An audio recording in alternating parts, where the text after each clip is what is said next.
is CGTN, China Global Television Network.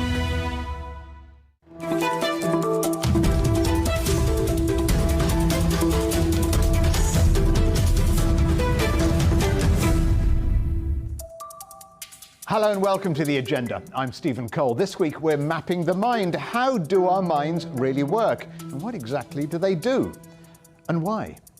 From the physical to the metaphysical, what's the difference between the mind and the brain? When we think about what the mind is, that's the mind. The brain is what makes the mind possible. A question of control. We'll be finding out how to use your mind to give up those bad habits. And we'll find out why dreams could be the key to an orderly mind and a peaceful life.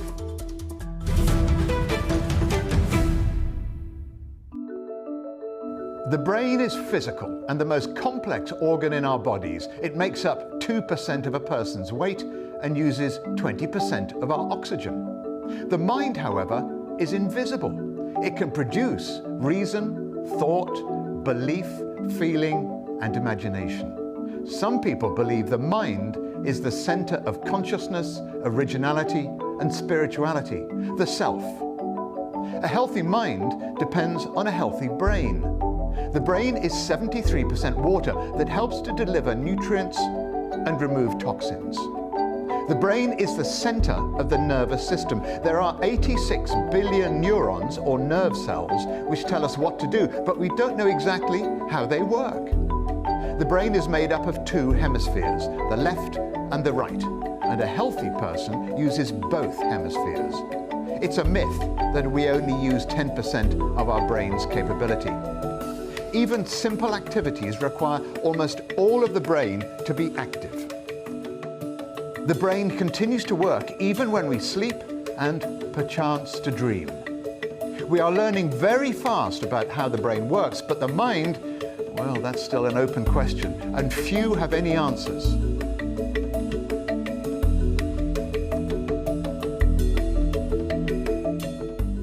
Well, one man who may well have some answers joins me now from Boston. Steven Pinker is an eminent Harvard cognitive psychologist, someone who spent a large part of his career studying various theories of the mind. He's also a prolific author, having written How the Mind Works and, famously, Enlightenment Now. Steven, a very warm welcome to The Agenda. Just explain, if you can, to a layman like myself, how the mind differs from the brain. We all know what the mind is because that is what is taking place when we have every thought, every feeling, every experience. When we think about what the mind is, that's the mind. The brain is what makes the mind possible. It is a discovery of science that information processing in an organ in the skull is what gives rise to our ability to solve problems, to plan our conscious experience, our emotions. How do the mind and the brain relate to each other if indeed they are separate entities? Well, we now know that they're not separate entities. We didn't always know that. Aristotle thought that the seat of emotion was in the heart, but today we know that it's in the brain. The brain has patterns of activity. It responds to information coming into the world because of our sense organs. We can translate our plans and intentions into behavior because the brain controls muscles. But within the brain itself, there are patterns of firing of neurons that cause other patterns of firings of neurons. The brain is structured in a way that one pattern leads to another in a way that's intelligent, that's coherent, that allows us to think and plan and relate to one another. So how exactly do you think our minds work? Is it biological in origin? It is biological in origin. The process of evolution gave animals a means to take in information from their environment, sights and sounds, to control their muscles, to think ahead, what would happen if I did this as opposed to doing that. And in the case of humans, our brain expanded in size. We have very big brains for our bodies, but these are the same brains that other animals have, and they evolved in order that our behavior be coordinated and intelligent. So if our minds are designed by, say, natural selection, does that mean in years to come, say 500 years, our minds will be different? Our minds will be different because the input that they take in from our culture is always changing, because our norms change, our habits, our styles. We come to know more as science accumulates more knowledge, but the structure of the brain changes much more slowly than its content. Because the way the process of evolution works is that there are random variations in the genes that create small differences in the brains, brains that result in the person having more surviving babies will eventually take over in the population, but it's a slow process, so not a whole lot is going to happen in just 500 years. Well, that's good to know. But what about the supposition that we only use a very small part of our brain? Yes, brain scientists have to deal with that claim all the time. It's totally false. No one knows exactly where it came from, but it's a widely popular belief, often used if someone is peddling some program or drug to help you use the other 90%. But no, you use all your brain. Sometimes can be a handy myth, but it is a myth. Now, of course, we are capable of learning, we're capable of growing, we're capable of changing ourselves, but it's not because 90% of brain tissue is just kind of sitting around unused. So does that mean we can train our minds to think differently? We can, and that's why we have education. That's why we have persuasion. That's why we argue with our friends and our colleagues and in parliaments. We try to change each other's minds, because one of the things the brain can do is take in information from other people, largely via language, but also via gestures and facial expressions. The brain is a ravenous devourer of information. And that's why our brains are so big. And that is a route to changing the content of our brains. I don't think we can change our basic ways of thinking. That is, we think of an object, of a world full of solid objects that have forces applied to them. We think of other people who have minds. These are deeply stamped into the way that the mind works. We don't think like physicists in terms of a huge set of equations of the motions of particles. That's not the way the human mind works. And I don't think we can change basic operations of the mind like that. But what things we think are out there, who's out there, what we think they want, what we think is decent in the society in which we live, those all do change over time. And of course, that's how progress is possible. So it's not set by nature from birth? Well, I think some things are set. The basic hardware is set. Our emotions are set. We're always going to experience fear and love and pride and envy and lust and jealousy. We're always going to think that other people have minds and that they have desires and emotions. We don't treat each other like robots. So the basic operation of the mind, I think, is part of its wiring, part of its design, and that's not going to change. But that still leaves a huge scope for our appreciating different norms, different values. People used to think that women were incapable of taking positions of political power or doing science. We know that that's wrong. People used to believe in unicorns and werewolves. They no longer do. But isn't that to do with culture and education rather than the mind? Culture and education alter the contents of the mind. And what about the aphorism sort of mind over matter? Is that true? No, in the sense that I cannot, by my sheer mental energy, get objects to rise up off the ground. I cannot sense things that are happening that don't come through my eyes and ears and skin. So the only way the mind can be in touch with matter is through the sense organs and the muscles. There's no such thing as telepathy or clairvoyance or ESP. Or seeing the future. We are connected to the world by physical processes, by nerves, by eyeballs, by ears, by skin. You know the phrase, men are from Mars, women are from Venus. Do men and women's minds differ? There are eensy-weensy differences particularly in the centers of the brain that deal with emotion and drives. Male sexuality and female sexuality aren't the same, as anyone knows who's been out on a date or who's been married.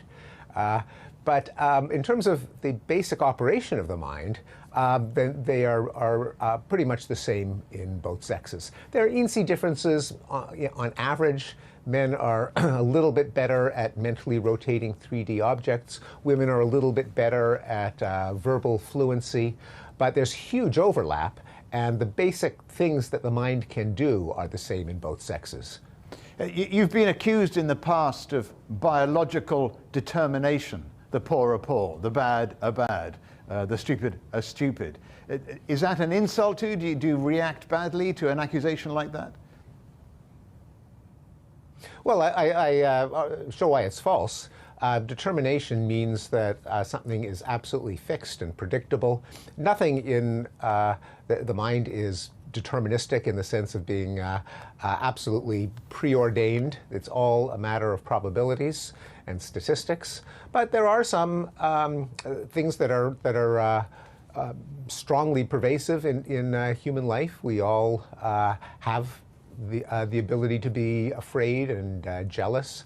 There are slight differences between the sexes, not deterministic differences, but probabilistic differences, that is, differences on average. Actual behavior depends on not just our emotions, but also on our beliefs and our values and our norms. So I think the mind does have a structure. I don't think that the human mind is a blank slate. I think we come into the world thinking and learning and feeling in certain ways, but that still leaves an enormous scope for learning and variation, which is why half of my writings are on human nature, but the other half are on human progress. The fact that the mind actually does allow us to improve our lots. We abolished slavery, we abolished human sacrifice, many parts of the world abolished hereditary monarchs. So progress is possible even though there is such a thing as human nature. Because human nature is like a computer program that can take in information and change its database, the brain can take in information and change its beliefs.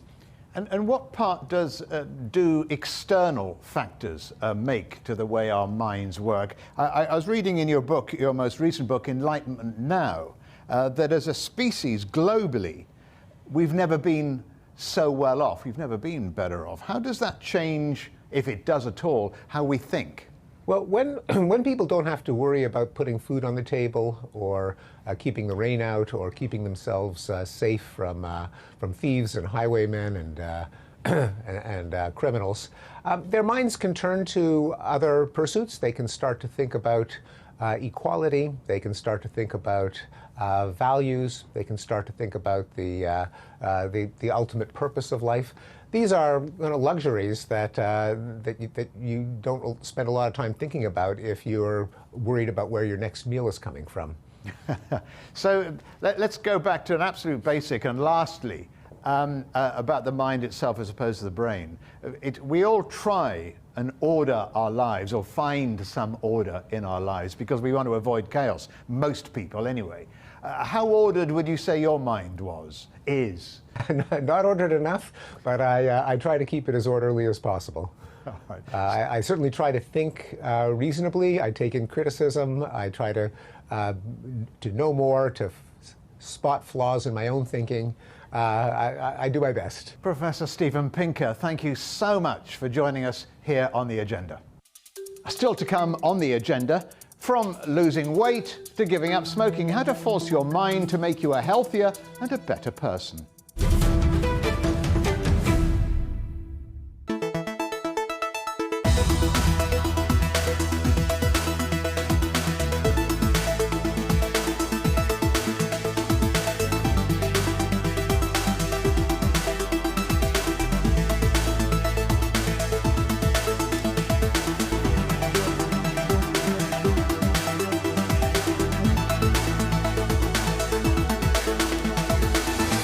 Welcome to CGTN.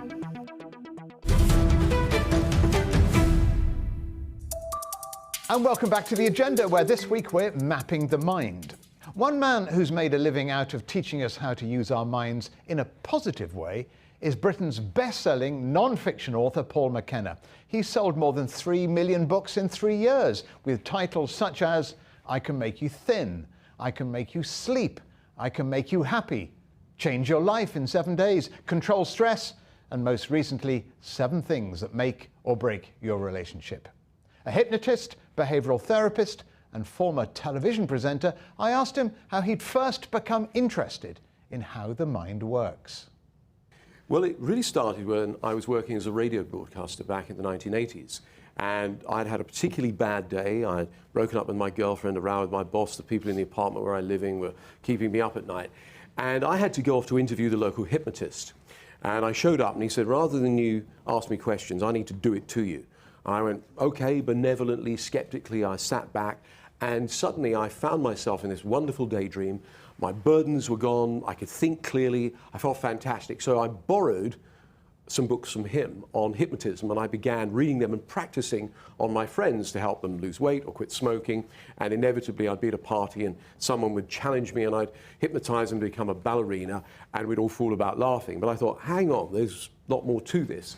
And that's where my fascination began. And you know, I'm still learning, I'm still fascinated by the power of the human mind. And how do you discriminate? Because I'm still having problems trying to sort out the differences between the brain and the mind, as opposed to the soul and the heart, perhaps. Well, the brain, you're right, is a physical organ. The mind is a manifestation of that in its part of our consciousness. We talk about the conscious and the unconscious mind. So the conscious mind is the mind we actively think with all day long, that we're thinking thoughts with. The unconscious mind is the larger mind. It regulates our blood flow, our breathing. It helps me form a sentence together. So I think about, in the abstract, what it is I want to say to you now, and the unconscious mind creates all the grammatical changes, etc., so that the words come out in a nice flow. So it's not as though we can actually put the mind under a microscope any more than we can put love under a microscope, but we all know it exists. Even though you can't put it through the null set hypothesis, we know that the human mind, or that love or anger or apathy or fear or joy all exist because we experience them. And say, if you asked a neuroscientist to describe what love is, he would give you a description that would be completely different to what a philosopher says. Both would be right, but there'd be different descriptions.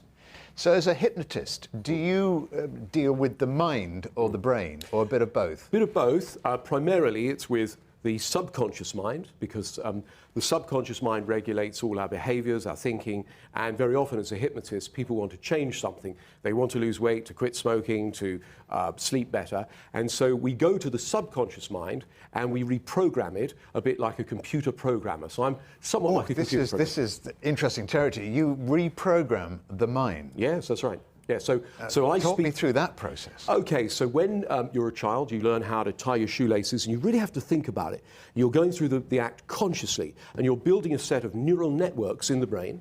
And what happens is, after you've done it several times, you don't have to concentrate, because all of the cortex is involved when you're concentrating, and then it goes to a small part where that program is stored. So the next time you come to tie your shoelaces, you just go and do it, yeah? Same with opening a door. So is this the unconscious? That's right. It's then stored in the unconscious, if you like, as a program, so that we don't have to think about it. You say, opening a door. First time you have to learn to do it, and then you store it as a program. Otherwise, you would have to learn how to go in and out of a room every day. So a lot of the programs that we have running in our subconscious support us. Some of them are unsupportive, such as overeating, insomnia, an irrational fear or phobia. So as a hypnotist, are you correcting the bad parts of the unconscious? Yes, but I see human beings as an ecosystem, ecology being the study of consequences. So if you change one aspect of the system, you've got to be prepared for how it will influence the entire system. So in a sense, I'm more like an engineer at that point, rather than just a binary programmer going, you know, this one, not that one. What I'm doing is I'm looking at the overall system and how it's interdependent. And can people on their own, without your help, generate their own dopamine? Yes. Generate sort of, if you like, deliberately positive hormones in their brains. Is that possible? Yes, in fact, we do it all day long. You know, when we think about, so the nervous system doesn't know the difference between a real and a vividly imagined experience. So if you imagine walking down if you tell your heartbeat to speed up, here we go, it won't necessarily do it. But if you imagine walking down a dark alley late at night, hearing footsteps behind you, and they're getting closer, your heartbeat will quicken. And in the same way, when we think about things that make us feel really good, right? And we return to a time when we felt really good, something amazing happened, we won an award, we fell in love, or we just thought, what a beautiful day this is. We then create the opportunity to release more endorphins, the body's natural opiates. There will indeed be more dopamine, more serotonin, again, the neurotransmitters of happiness. We asked Stephen Pinker about mind over matter, and of course there's an old joke about mind over matter. What are your thoughts about mind and matter? Well, I think that, again, they're linked. There's no doubt that people who have a positive disposition tend to be in better health. They tend to, all sorts of, there's loads of research that shows that being positive, being happy is good for our health and our well-being, and for those of us around us. And so when we talk about mind over matter, can we actually influence with the human mind physical matter? Again, there's some very interesting research that's been done by Dr. Dean Radin, where he put electronic coin flippers. These are random event generators, the technical name for them. So what these do is they're computers that flip zeros and ones about 300 times a second. And he placed these in universities all around the world. Whenever there's an incident involving mass consciousness, such as the O.J. Simpson verdict, the death of Princess Diana, the Super Bowl, the computers move out of a random pattern into an organized pattern. Now, the mind over matter analogy works very well here when you look at, say, the 9/11 attacks. Not only did the computers move out of the random patterns, before the planes that hit the Twin Towers had even taken off, they began to do this. And in the same way that the animals moved inland when the tsunami happened, there's a precognition that something bad is going to happen. And so his research has led us to now question the fact that, maybe we do have some sort of psychic or intuitive protection mechanism, and that's in place. And at the moment, this is still something that's been researched. All I can report to you is, in a very short form, is what the research is telling us. Well, Paul McKenna, thank you very much Thank you, Stephen, for joining us on the agenda. Pleasure. But what really happens when our minds and brains journey together down the wrong path? When we find ourselves depressed or stressed? I spoke to cognitive neuroscientist and author of the book Your Brain is Boss, Dr. Lynda Shaw, to find out. Chronic stress for any length of time, clearly for any length of time, and in severe secretions of cortisol actually can be extremely damaging. It can cause cancer, it can cause high blood pressure, it can cause all sorts of physical problems, so it manifests itself. So if we are exposed to too much stress for too long, that is very bad for our health, and really we need to do something about it. What do you mean? Bad for our minds, bad for our brains? Here we go, trying to actually separate the two. It's very bad for the brain, because what happens with cortisol secretions is when they're in abundance, they actually control other neurotransmitters, including the feel-good neurotransmitters. So when cortisol is up, dopamine, the motivation, reward chemical, is down. Serotonin, the happy chappy, all about mood, sleep, appetite, emotion, is down. So we're grotty, we don't eat properly, we eat too much, we don't eat enough, we don't sleep properly, and so on and so forth, and we're not motivated. So cortisol secretions like that will definitely affect the brain adversely for any length of time. With the mind, it will interfere with thought processes and can exacerbate things like our perception of pain, those are the sorts of things that the attitudes and beliefs would come from the mind, we think. So how important is it to keep control, to be disciplined about our thinking, in other words, using our mind or our brain?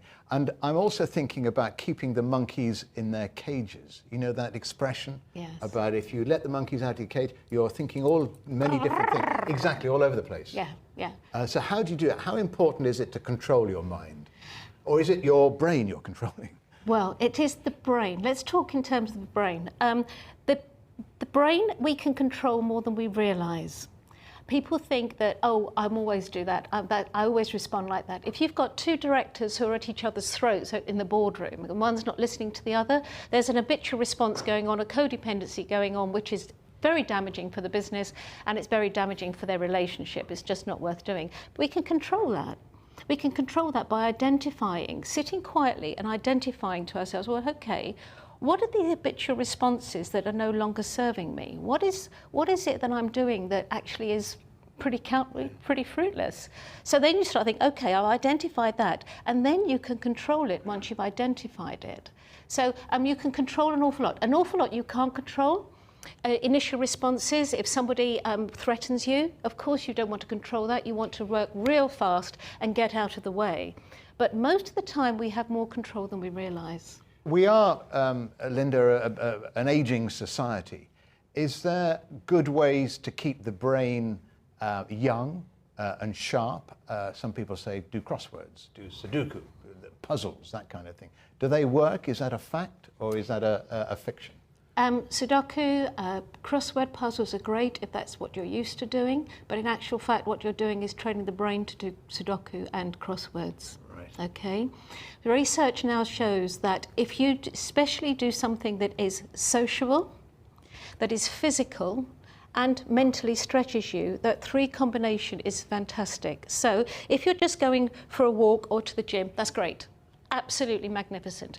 If you belong to a social group and you're not isolated, great, absolutely fantastic. If you're learning something that's taxing, like a new language or music, or if you're musical in a more difficult piece of music, fantastic. If you combine them, oh my, it is wonderful. So for instance, if you belong to a dancing club, you are in a social group, you are also physically moving and you're learning a new dance routine or new steps, you've got it. You've got the balance right, yeah. If you are learning a new kata in karate, you've done it, you've ticked 3 boxes. And you should keep embracing change because you're renewing your brain or your mind? Absolutely. The neural path, you will lay down new neural pathways in the brain regardless of age. Okay? So that's essential that we keep doing that. What part do dreams play in keeping the brain or the mind clear? Extremely huge. People underestimate sleeping so much. It's incredible. There are 5 stages to sleep, 2 of which are dreaming. But the point is that when we get into deep sleep, what we're doing is we are flushing out toxins in the brain, some of which are associated with Alzheimer's disease. So it's very important we go through a deep, a proper sleep cycle, which takes approximately 60 to 90 minutes, and 3 or 4 times a night is ideal. So if to go through those cycles is actually incredibly useful for the brain and keeping it healthy. And of course dreams consolidate memories from the day and do a bit of housekeeping. So all very valuable. All right, Dr. Lynda Shaw, thank you very much indeed for coming on the agenda. Thank you. There is debate about where the brain starts and the mind ends. What is certain is that we use the mind to reason and think. It holds the power of imagination, recognition, and appreciation, and is responsible for processing feelings and emotions. And all that creates attitudes and actions. But the mind can deteriorate with age unless you keep refreshing the brain, sort of rebooting, switching it on and switching it off a lot. And keeping social company helps too, but in person, not through social media, because the addictive dopamine hit you get from a social media connection is a pale imitation of the rich stew of oxytocin, prolactin, and endorphins provoked by real, actual human contact. Neuroscientists say loneliness is a real danger. It's worse for your health, they say, than smoking several cigarettes a day. And the power of the mind was reinforced in the 18th century by Dr. Franz Mesmer, from whom we get the word mesmerize. He recognized that people can overcome illness through mind control, mind power. That's the concept that 200 years later is used as a springboard for psychoanalysis and much of the self-help movement. If we were able to control our mind, our lives would change completely. This mad charging through life could change into a beautiful, creative dance, giving us happiness instead of pain. The big question is, therefore, how do we do that? Because if we can take control, we can realize how wonderful an instrument the mind is. We could continue to use it for its original purposes, to think clearly, solve problems, and connect with others, often right up into very, very old age.